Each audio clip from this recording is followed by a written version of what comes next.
આવો મિત્રો, આજે આપણે આપણા નવા પ્રકરણ તરફ જઈ રહ્યા છીએ. અ, વિજ્ઞાનમાં આપણું 8મું જે પ્રકરણ હતું ગતિ, એ કમ્પ્લીટ કર્યા પછી હવે આપણે નવમા પ્રકરણ તરફ જઈ રહ્યા છીએ, જે છે બળ તથા ગતિના નિયમો. તો મિત્રો, આપણે ગતિ વિશેનો અભ્યાસ કરી લીધો છે. ગતિ વિશેનો અભ્યાસ પૂર્ણ થયા પછી હવે આપણે જે ભણવાના છીએ એ છે બળ તથા ગતિના નિયમો. આપણે ગતિમાં શું અભ્યાસ કર્યો મિત્રો? તો ગતિમાં અભ્યાસ કર્યો અંતર, સ્થાનાંતર, વેગ, પ્રવેગ. પછી આપણે ભણ્યા એના નિયમો ભણ્યા, આલેખ વડે ગતિનું નિરૂપણ કેવી રીતે કરી શકાય એ ભણ્યા.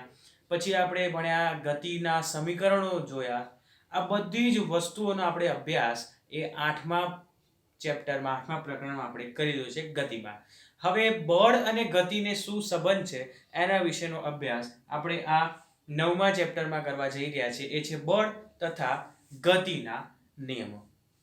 તો મિત્રો, જ્યારે બળ અને ગતિના નિયમોની વાત કરવામાં આવે ત્યારે બળ વિશે સમજવું જરૂરી છે. બળ એટલે શું મિત્રો? તો બળ એટલે તમે જોયું હશે કે આપણા રોજબરોજની ઘટનાઓમાં આપણે ઘરમાં અલગ અલગ વસ્તુઓ ઉપર તાકાત લગાવવી પડે છે, આઘાત કરવો પડે છે. જેમ કે દરવાજો ફિટ બંધ છે, ખોલવા માટે એને ધક્કો મારવો પડે છે, એના ઉપર આઘાત કરવો પડે છે. પછી કોઈ વસ્તુને ખેંચવા માટે, ધકેલવા માટે, આ બધી જ વસ્તુઓ માટે આપણે આઘાત લગાવવો પડે છે. તો બળને આપણે આઘાત સ્વરૂપમાં જોઈ શકીએ. તો મિત્રો, જ્યારે બળ સમજતા હોઈએ એટલે કે બળ એટલે આપણે બહારથી એને બળ આપીએ છીએ. જેમ કે દરવાજો બંધ છે તો આપણે બહારથી ધક્કો મારીએ છીએ અને ખેંચીએ છીએ. તો બધી જ વસ્તુઓ કરવા માટે આપણે એને બહારથી બળ આપવું પડે છે. બરાબર છે? જ્યાં સુધી આપણે બળ નથી આપતા ત્યાં સુધી કામ થતું નથી. આપણે આમ એને અડક્યા વગર કહી શકીએ ચલ દરવાજો બંધ થઈ જા, નથી થતો. આપણે ત્યાં જઈને એને બહારથી ધક્કો મારવો પડે, એના ઉપર આઘાત કરવો પડે, ત્યારે દરવાજો બંધ થાય અથવા ખુલે. એટલે ધકેલી શકાય, ખેંચી શકાય, ધક્કો મારી શકાય. આ બધે જ વસ્તુઓ માટે આઘાત જરૂરી છે. એટલે બળ લગાવવું પડે છે. એટલે કે બળ બાહ્ય બળ હોય છે. તો બાહ્ય બળ હોય ત્યારે પદાર્થ ઉપર કઈ કઈ અસરો થાય છે એના વિશેનો અભ્યાસ કરીએ મિત્રો. તો સૌથી પહેલા બાહ્ય બળની અસરથી શું થાય છે? તો પદાર્થનો આકાર બદલાય છે. કેવી રીતે મિત્રો પદાર્થનો આકાર બદલાય છે? તો જ્યારે કોઈ પોચો બોલ છે, મિલી બોલ છે, જે તમે પીળા કલરનો બજારમાં હોય તો જોયો હશે, એ ગોળ હશે. પણ જ્યારે તમે એને તાકાતથી દબાવશો ત્યારે એનો આકાર બદલાઈ જાય છે. પછી કોઈ ફૂટબોલ છે કે બેઝબોલ છે કે બાસ્કેટબોલ છે, એને તમે તાકાત લગાવો તો એનો આકાર બદલાય છે. ફુગ્ગો છે, હવા ભરો છો, તાકાત લગાવો તો એનો આકાર બદલાઈ જાય છે મિત્રો. તો બાહ્ય બળની અસર હેઠળ પદાર્થનો આકાર બદલાઈ જાય છે. પછી જો પદાર્થનું સ્થાન બદલાય છે મિત્રો, એક સ્ટેબલ બોલ પડ્યો હોય, ફૂટબોલ પડ્યો છે, એમ પડ્યો છે, એનું સ્થાન સ્થિર અવસ્થામાં છે, એટલે કે એનું સ્થાન બદલાતું નથી. અને તમે પાછળથી બાહ્ય બળ આપો, લાત મારો જોરથી એ બોલને, તો એ બોલ ઉડીને ક્યાંક બીજી જગ્યાએ જશે. તો આ પદાર્થ પહેલા જે સ્થાન ઉપર હતો એના પછી પદાર્થ બીજા સ્થાન ઉપર પહોંચી જાય છે. એટલે કે એના સ્થાનમાં ફેરફાર થાય છે, એનું સ્થાન બદલાય છે મિત્રો. પછી છે એની દિશા બદલાય છે. તો બળ આપવાથી મિત્રો દિશા કેવી રીતે બદલાય? જ્યારે તમે ક્રિકેટ રમતા હો છો તો તમારી તરફ બોલ ફેંકવામાં આવે છે, એની દિશા તમારી તરફ છે, તમારી બાજુ બોલ આવે છે. પણ તમે બેટ વડે એને ફટકારો છો ત્યારે એ દડો શું થાય છે? તમારા બેટ સાથે અથડાય છે. તમે એના પર બરાબર બળ લગાવો છો તો એ બાઉન્ડ્રી લાઈન તરફ એની દિશા બદલી નાખો છો. એવી જ રીતે હોકીની રમતમાં પણ થાય છે, એવી જ રીતે ફૂટબોલમાં પણ થાય છે. આપણે લાત મારીને આપણી તરફ ગોલ કરવા આવતું હોય ને આપણે લાત મારીને સામેની તરફ મોકલી શકીએ છીએ. તો બળ લગાવવાથી એની તમે દિશા પણ બદલી શકો છો. અને ચોથું છે એના વેગમાં ફેરફાર કરી શકો છો. તમારો કોઈ મિત્ર તમારી તરફ દોડીને આવતો હોય અને તમે એની સામે રોકાઈ જાઓ અને પકડી લો, એના પર બળ લગાવો, વિરુદ્ધ દિશામાં બળ લગાવો, તો શું થાય છે મિત્રો? તો એની ગતિ અવરોધાય છે, એના વેગ ધીમો પડી જાય છે. એવી જ રીતે દડો છે જે ધીમે ધીમે ગતિ કરતો હોય, ફૂટબોલ છે ધીમે ધીમે આગળ જઈ રહ્યો છે, પાછળથી એને કિક મારો તો વધારે વેગથી એ દિશામાં આગળ વધશે. એટલે વેગમાં ફેરફાર થાય છે. તો મિત્રો, જ્યારે પણ આપણે કોઈ પણ પદાર્થ ઉપર બાહ્ય બળ આપીએ છીએ તો બાહ્ય બળ આપવાથી એમાં 4 પ્રકારની અસરો જોવા મળે છે. પહેલી અસર છે કે એનો આકાર બદલાઈ જાય છે. બીજી અસર છે એના સ્થાન બદલાઈ જાય છે, એનું સ્થાનમાં ફેરફાર થાય છે. ત્રીજી અસર છે એની દિશા બદલાઈ જાય છે. અને ચોથી અસર છે મિત્રો કે એના વેગમાં ફેરફાર જોવા મળે છે. તો બાહ્ય બળ આપો તો આ 4 પ્રકારના ફેરફાર, 4 પ્રકારની અસરો તમે પદાર્થ ઉપર જોઈ શકો છો. મિત્રો બળ એકદમ નોર્મલ છે, સામાન્ય છે, તમે રોજબરોજની ઘટનામાં એનો ઉપયોગ પણ કર્યો છે. તો ચલો આગળ વધીએ છીએ. સંતુલિત બળની વાત કરવામાં આવે તો હવે બળના 2 ભાગમાં આપણે વેચી શકીએ. એક છે સંતુલિત બળો અને બીજા છે અસંતુલિત બળો. હવે આ સંતુલિત બળ અને અસંતુલિત બળ એટલે શું? તો પહેલા એની વ્યાખ્યા જોઈએ, પછી ઉદાહરણ દ્વારા એને સમજવાનો પ્રયત્ન કરીએ. સંતુલિત બળ કોને કહેવાય? તો એની વ્યાખ્યા છે 2 બળો એટલે કે જે બળોની સંયુક્ત અસર હેઠળ પદાર્થની સ્થિર અને ગતિમાન અવસ્થામાં ફેરફાર ન થતો હોય તો આવા બળોને સંતુલિત બળો કહેવામાં આવે છે. શું કહે છે મિત્રો? ફરી એકવાર જોઈએ, ઉદાહરણ સાથે જોઈએ એટલે સમજમાં આવશે. તો જે બળોની સંયુક્ત અસર હેઠળ શું થાય છે? પદાર્થ એ સ્થિર અથવા તો એની ગતિમાન અવસ્થામાં ફેરફાર કરતો નથી, આવા બળોને સંતુલિત બળો કહેવામાં આવે છે. મિત્રો જોઈએ કેવી રીતે. તો ધારો કે પંજો લડાવવાની રમત છે, બરાબર છે. 2 મિત્રો છે, બંને લગભગ બળિયા છે, એકદમ બેઉ બળિયા બાથે બળિયા, બંને બળિયા છે, એકદમ બળવાન છે, તાકાતવાર છે, લગભગ સરખી તાકાત છે. બંને પોતાનું જોર આજમાવે છે પંજા ઉપર, બરાબરનો પંજો લડી રહ્યા છે. બંને તરફથી સરખી તાકાત લગાવવામાં આવે છે, એટલે કે બંને બાજુથી સરખું બળ લગાવવામાં આવે છે. તો એ પંજો કોણ જીતશે? કોઈ નહીં. કેમ કે સ્થિર જ રહેશે. આ બાજુથી જેટલું બળ લાગે છે એટલું જ બળ આ બાજુથી પણ લાગે છે, એટલા માટે એ સ્થિર જ રહેશે. ના આ બાજુ નમશે ના આ બાજુ નમશે. આ બાજુ ક્યારે નમશે? જ્યારે આનું બળ વધે ત્યારે. આ બાજુ ક્યારે નમશે? જ્યારે આનું બળ વધે ત્યારે. બંનેના તો બળ સરખા જ છે, તો એ કોઈ પણ દિશામાં ઢળશે નહીં, એટલે સ્થિર જ રહેશે, ભલે બંને દિશામાં બળ લાગતું હોય. તો અહીંયા એ જ કહેવા માંગે છે કે એવા બળ, બંને બળ છે, બળ હંમેશા જોડીમાં હોય. તો આ બંને બળ લાગે છે, તો આ બંને બળ પરસ્પર વિરુદ્ધ દિશામાં હોવાના કારણે એનું પરિણામી બળ કેવું થઈ જાય છે મિત્રો? શૂન્ય. એની અસર 0 થઈ જાય છે. આ જેટલું બળ આમ લગાવે છે એટલું જ બળ આ બાજુ લગાવવામાં આવે છે, શૂન્ય. કઈ જ નહીં. તમે અને તમારી પાસે 3 ચોકલેટ છે, તમારા મિત્રની પાસે પણ 3 ચોકલેટ છે, અને ત્રણેય સરખી જ છે, બધી ચોકલેટ સરખી છે. તમે તમારા મિત્રને 3 ડેરી મિલ્ક આપો, તમારો મિત્ર તમને 3 ડેરી મિલ્ક આપે, કોણે ડેરી મિલ્ક વધારે ખાધી? કોઈએ નહીં, બંને સરખી. તો સંયુક્ત બળની અસર હેઠળ એવું થાય કે પોતાની સ્થિર અને ગતિમાન અવસ્થા જાળવી રાખે. એટલે કે ગતિમાં હોય તો ગતિમાં જ રહે, સ્થિર હોય તો સ્થિર જ રહે. તમે ટગ ઓફ વોર રમ્યા હશો, એટલે કે રસ્સા ખેંચની રમત તમને ખબર હશે. રસ્સા ખેંચની રમતમાં જો બંને સરખા બળિયા હોય, બંને સરખું બળ લગાવતા હોય, તો લગભગ જે વચ્ચેનો જે નિશાન કરેલો પાર્ટ છે, જેના દ્વારા નક્કી કરવામાં આવે છે કોણ વિજેતા બનશે, એ બરાબર વચ્ચે જ રહેશે. કોણ જીતે છે? તો જે વધારે બળ લગાવે છે એની તરફ એ રૂમાલ અથવા તો એ નિશાન ખસે છે, વધે છે, અને એ વિજેતા બને છે. તો એવી જ રીતે આમાં અવસ્થા બદલાતી નથી, અવસ્થા એની એ જ રહેશે. સ્થિર તો સ્થિર, ગતિમાન તો ગતિમાન. તો આ અવસ્થા ના બદલાય, બળની અસર તો થાય, બળ તો લાગે, પણ એની અવસ્થા બદલાય નહીં.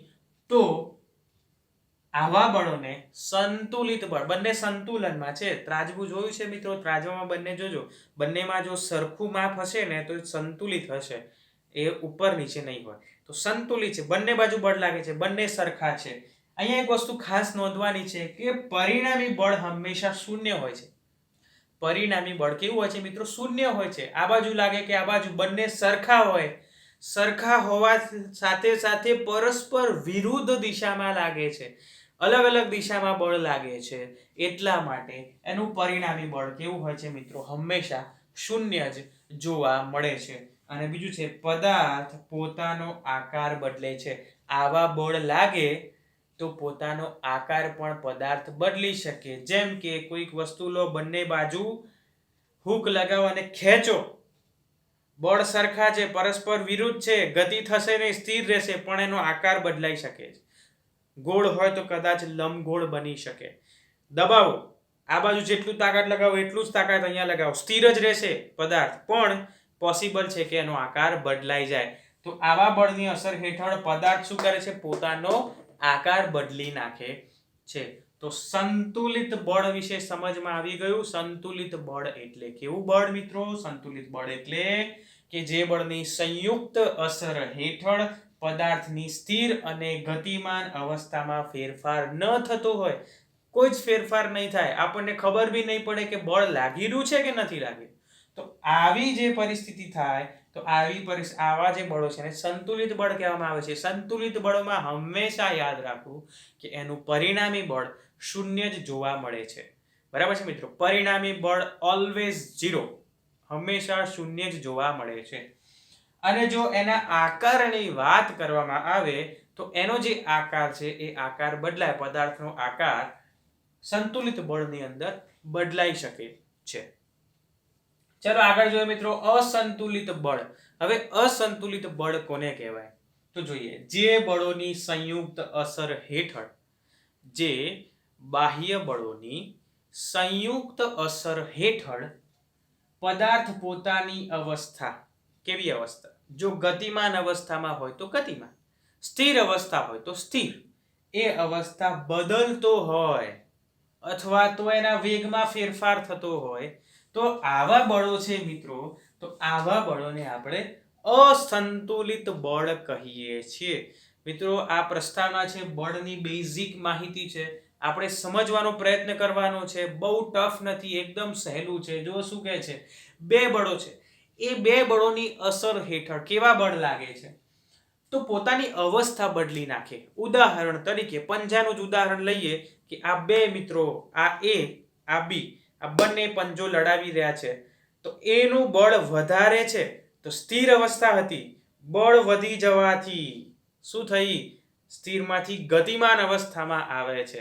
એટલે કે પોતાની અવસ્થા બદલે છે, સ્થિરમાંથી ગતિમાનમાં આવે છે.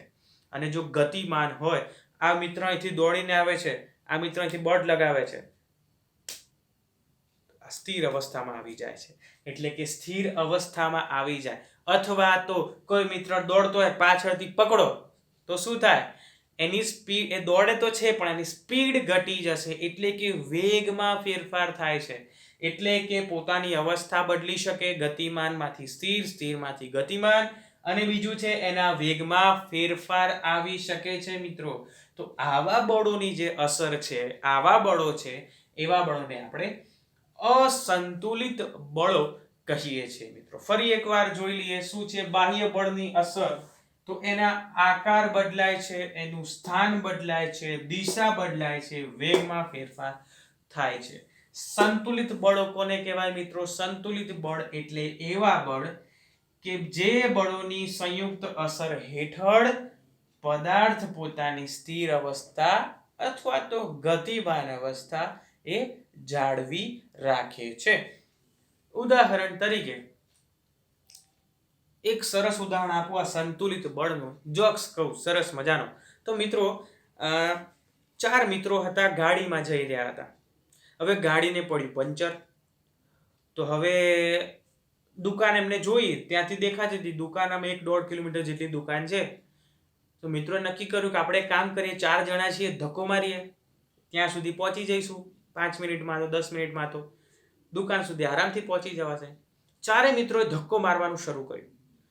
ધક્કો માર્યો પણ ગાડી હલે જ નહીં. એક મિત્રએ કીધું જોઈએ ચલો, હેન્ડ બ્રેક લગાવેલી છે, ગેરમાં છે, શું છે, ગાડી કેમ હલતી નથી, આગળ નથી જતી. જોયું તો કંઈ જ નહોતું, કમ્પ્લીટ હતી, નોર્મલ જ હતી. છતાં પણ ગાડી પોતાની જગ્યા બદલે નહીં, સ્થિર જ રહે, ગાડી હલે જ નહીં. વિચારમાં પડી ગયા શું થયું, કેમ ગાડી હલતી નથી. તો પછી એક બહારના વ્યક્તિએ જોયું તો બે મિત્રો આગળથી ધક્કો મારતા હતા અને બે મિત્રો પાછળથી ધક્કો મારતા હતા. ચાર જણા હતા પણ બે આ બાજુથી ધક્કો મારતા હતા, બે આ બાજુથી ધક્કો મારતા હતા. ગાડી એમની એમ જ રહી, ના આગળ ગઈ ના પાછળ ગઈ. કેમ? કેમ કે સંતુલિત બળ હતા. બળ ભલે લાગ્યું પણ એની અસર 0 ને પરિણામી બળ હંમેશા શૂન્ય મળે, એટલે કે સ્થિર જ અવસ્થામાં રહે. અને ગતિમાન હોય તો ગતિમાન અવસ્થામાં જ રહે. ગાડી સડસડાટ દોડતી હોય ને બ્રેક જ ના હોય તો ગમે તેટલી બ્રેક લાગો, દબાવો બ્રેક, ગતિમાં જ રહે. કેમ? કેમ કે બ્રેક ના હોય તો વિરુદ્ધ બળ લાગે નહીં, વિરુદ્ધ બળ લાગે નહીં તો ગાડી થોભે નહીં, તો બ્રેક નથી, એની ગતિ ચાલુ જ રહેશે, એ અટકાશે નહીં. એને અટકવી હોય તો ક્યાંક ભીટકાવી દેવી પડે તો અટકી જાય. ચલો, અસંતુલિત બળની વાત કરેલી આપણે. તો અસંતુલિત બળ એટલે એવા બળો કે જેની અસરથી અવસ્થા બદલાઈ જાય. ગતિમાન અવસ્થા હોય તો એના વેગમાં ફેરફાર થાય, કાં તો એને સ્થિર અવસ્થામાં લાવી શકાય. જેમ કે તમારા મિત્રએ તમારી તરફ બોલ ફેંક્યો, તમે બોલ પર બળ લગાવ્યું અને એને સ્થિર અવસ્થામાં લાવી દીધું તમારા હાથમાં. કેમ આવું થયું? તો ગતિમાન અવસ્થામાં હતો, તમારા હાથે વિરુદ્ધ દિશામાં બળ લગાવ્યું તો શું થયું? એની ગતિ અવરોધાઈ ગઈ, એ સ્થિર અવસ્થામાં આવી ગયો. ચલો, એવું નથી કરવું. મિત્ર તમારી તરફ બોલ ફેંકે છે, તમારે બેટથી એ જ દિશામાં એને બેટથી ફટકો મારો તો વધારે સ્પીડની સાથે એ આગળ જશે મિત્રો. તો આમાં તમે વેગમાં ફેરફાર કરી શકો છો, પછી ગતિમાનમાં ફેરફાર કરી શકો, ગતિમાન અવસ્થામાં ફેરફાર કરી શકો, સ્થિર અવસ્થામાં લાવી શકાય. તો એને અસંતુલિત બળ કહેવાય. ટગ ઓફ વોરની મેં વાત કરી કે જે ટગ ઓફ વોર છે, રસ્સા ખેંચ છે, એમાં એક બરાબર બળવાન છે, તાકાત એટલી જોરથી લગાવે છે, બીજાનું કંઈ ચાલતું નથી, તો એ વિજેતા બની જશે. એના તરફ બધા ખેંચાઈ આવશે. કેમ કે બળ એ લાગે છે અને પરિણામી બળ શૂન્ય નથી. આ બાજુ એ ટીમ જેટલું બળ લગાવે છે એટલું બી ટીમ લગાવી શકતી નથી, જેના કારણે બી ટીમ છે એ ટીમ તરફ ખેંચાઈ આવે છે. એટલે એનું પરિણામી બળ એ શૂન્ય હોતું નથી, એ ટીમ તરફ આવી જાય છે. હવે અહીંયા એક બળ બીજું છે જે છે ઘર્ષણ બળ. તમે બધાએ આ ઘર્ષણ બળનો અનુભવ તો કર્યું જ હશે. પહેલા એની વ્યાખ્યા જોઈએ, પછી ઉદાહરણ દ્વારા એને સરળતાથી સમજીએ. ઘર્ષણ બળ એટલે શું? તો ઘર્ષણ બળ તમે જોયું છે, જ્યારે પદાર્થ કોઈ સપાટી પર અથવા તો સપાટી પર હોય અથવા તો સપાટીની સંપર્કમાં રહીને ગતિ કરતો હોય. ઉદાહરણ તરીકે તમારા હાથની સપાટી, એના ઉપર તમે આ હાથની સપાટીને ઘસો તો ત્યારે તે સપાટી દ્વારા ગતિને અવરોધતું જે બળ લાગે છે એને ઘર્ષણ બળ કહેવામાં આવે છે. તો મિત્રો, આ સપાટી છે, આ હાથની સપાટી, આ પણ હાથની સપાટી છે. સપોઝ હું આ ડસ્ટર લઈ લઉં છું, આને અહીંયા ગતિ કરાવું છું, તો મારા હાથ દ્વારા આ જે ડસ્ટર છે એને વિરુદ્ધ દિશામાં બળ લાગશે. આ મારો હાથની જે સપાટી છે એ આ ડસ્ટર છે એને અવરોધવાનો પ્રયત્ન કરશે. તો આ જે અવરોધતું જે બળ લાગે છે, આ અવરોધતા બળને આપણે ઘર્ષણ બળ કહીએ છીએ મિત્રો. બરાબર છે? તો આનું સરસ મજાનું ઉદાહરણ સમજીએ. એની પહેલા જોઈએ શું કહે છે. ઘર્ષણ બળ ગતિની વિરુદ્ધ દિશામાં લાગે છે. ઘર્ષણ બળ હંમેશા ક્યાં લાગશે? તો તમે જે તરફ એને ગતિ કરાવવા પ્રયત્ન કરશો એની વિરુદ્ધ દિશામાં એક ઘર્ષણ બળ લાગશે. તો ચલો જોઈએ.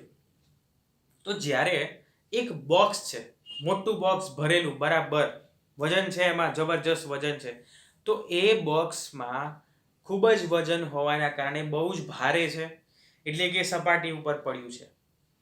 હવે તમે એક વ્યક્તિ એને ધક્કો મારે છે તો એ ખસતું નથી. કેમ? કેમ કે જે તમે બળ લગાવો છો, જે ધક્કો મારો છો, એની સાપેક્ષમાં એ જે સપાટી અને બોક્સ દ્વારા જે વિરુદ્ધ દિશામાં જે ઘર્ષણ બળ લાગે છે, આ ઘર્ષણ બળના કારણે જ એ ઘર્ષણ બળ વધુ હોવાના કારણે તમે એને ખસેડી શકતા નથી અથવા તો એની અવસ્થા બદલી શકતા નથી. અવસ્થા બદલવી હોય તો તમારે બળ વધારે લગાવવું પડે મિત્રો. કેવી રીતે? તો એ બોક્સ જ્યારે પડ્યું છે એના વિરુદ્ધ દિશામાં ઘર્ષણ બળ લાગી રહ્યું છે, તમારે એને ધકેલવું છે તો તમારે કેટલું બળ લગાવવું પડે? પંજામાં આ વ્યક્તિને હરાવવો છે તો આ વ્યક્તિને હરાવવા માટે કેટલું બળ લગાવવું પડે? તો એ આપણી તરફ જેટલું બળ લગાવે, જેટલી તાકાત લગાવે એના કરતાં વધારે તાકાત તમારે લગાવવી પડે તો તમે સામેવાળા વ્યક્તિને હરાવી શકો છો. એટલે કે સામેવાળો આપણા પર જેટલું બળ લગાવે છે એના કરતાં વધારે બળ તમારે એની તરફ લગાવવાનું છે. એટલે મારે એ બોક્સને જો ખસેડવું હોય તો એ બોક્સ મારી તરફ જેટલું ઘર્ષણ બળ લગાવે છે એ ઘર્ષણ બળ કરતાં તમારે એને વધારે બળ લગાવવું પડે. તો વધારે બળ લગાવશો તો પરિણામી બળ શૂન્ય ન થતાં વધશે અને એ બોક્સ ખસશે. તો તમે એક વ્યક્તિ છો, એકલા છો, એટલાથી તમે વધારે બળ નથી લગાવી શકતા તો 2-3 જણાને બોલાવો. 2-3 મિત્રો તમારી સાથે આવશે અને 2-3 જણા ભેગા થઈને એ બોક્સને ધક્કો મારશે તો શું થશે? એ બોક્સને ધક્કો મારવાથી એ બોક્સ પોતાની જગ્યા બદલશે અથવા તો સ્થિર અવસ્થામાંથી ગતિમાન અવસ્થામાં આવી જાય છે મિત્રો. એટલે એનો મતલબ એ થયો કે તમારે બળ વધારવું પડે છે. એટલે કે અવસ્થા બદલવા માટે તમારે બળ વધારવું પડે મિત્રો. તો ઘર્ષણ બળમાં વ્યક્તિ મતલબ કોઈ પણ પદાર્થ હોય તો તમારે એની વિરુદ્ધ કામ કરવા માટે તમારે એનાથી વધારે બળ લગાવવું પડે. ચલો હવે એ જે બોક્સ હતું એની નીચે જો 4 ખૂણે ટાયર હોય તો, એટલે કે એના વ્હીલ્સ હોય તો શું થાય? તો તમે એકલા એક જ હાથે એ બોક્સને ખસેડી શકો છો. કેમ આવું થાય છે? તો આવું થવાનું કારણ એવું છે કે એ સપાટી સાથેનો સંપર્ક તૂટી જાય, એટલે કે સપાટીથી થોડું ઉપર થઈ જાય. બીજી વસ્તુ, 4 વ્હીલ્સ લગાવેલા હોવાના કારણે એ 4 જ સપાટી ઉપર, એ 4 જ સપાટી છે જે નીચેની જમીનના સંપર્કમાં છે. એટલે કે 4 જ સપાટી જમીનના સંપર્કમાં છે. આવું થવાના કારણે સપાટી સાથેનો સંપર્ક ઘટી જવાના કારણે ઘર્ષણ બળ ઘટી જાય છે. બીજું, વ્હીલ્સ છે એટલે એ સપાટી પર ગબડે છે, સપાટી પર ઘસાતા નથી, ગબડે છે. એટલે વધારે ઘર્ષણ બળ ઓછું થઈ જાય. એના કારણે તમે એક જ હાથે એને ધકેલી શકો છો અને એ પોતાની જગ્યા બદલી લેશે. કેમ? કેમ કે એનું ઘર્ષણ બળ ઘટી ગયું અને તમારું ઘર્ષણ બળ, એક જ હાથનું ઘર્ષણ બળ વધી ગયું. તમારા હાથનું બળ, ઘર્ષણ બળ નહીં, તમારા હાથનું એ જે બળ છે એ વધી ગયું, જેના કારણે એ ગતિમાન અવસ્થામાં પહોંચી જાય છે. ઘર્ષણ બળ તો મેં કીધું જ કે એ વિરુદ્ધ દિશામાં લાગે છે. કઈ દિશામાં લાગે છે મિત્ર? વિરુદ્ધ દિશામાં, ઓપોઝિટ સાઈડ લાગે છે. તો આપણે પ્રસ્તાવનામાં, એટલે કે આપણું જે ચેપ્ટર છે 9મું ચેપ્ટર બળ તથા ગતિના નિયમો, એમાં આપણે પ્રસ્તાવનામાં બળની સમજ મેળવી, બાહ્ય બળ લાગે તો પદાર્થ ઉપર કઈ અસર થાય એનો અભ્યાસ કર્યો, પછી સંતુલિત બળ અને અસંતુલિત બળ કોને કહેવાય એનો અભ્યાસ કર્યો, અને એના પછી આપણે ઘર્ષણ બળ એટલે શું એનો અભ્યાસ કર્યો. તો હવે આના પછીના લેક્ચરમાં આપણે ગેલેલિયોએ શું પ્રયોગ કર્યો, એ ગતિનો જે ખ્યાલ ગેલેલિયોના મતે શું હતો, એને શું ઓબ્ઝર્વ કર્યું, એને શું નિષ્કર્ષ કાઢ્યો, એના વિશેનો અભ્યાસ આપણે આના પછીના લેક્ચરમાં કરવાના છીએ.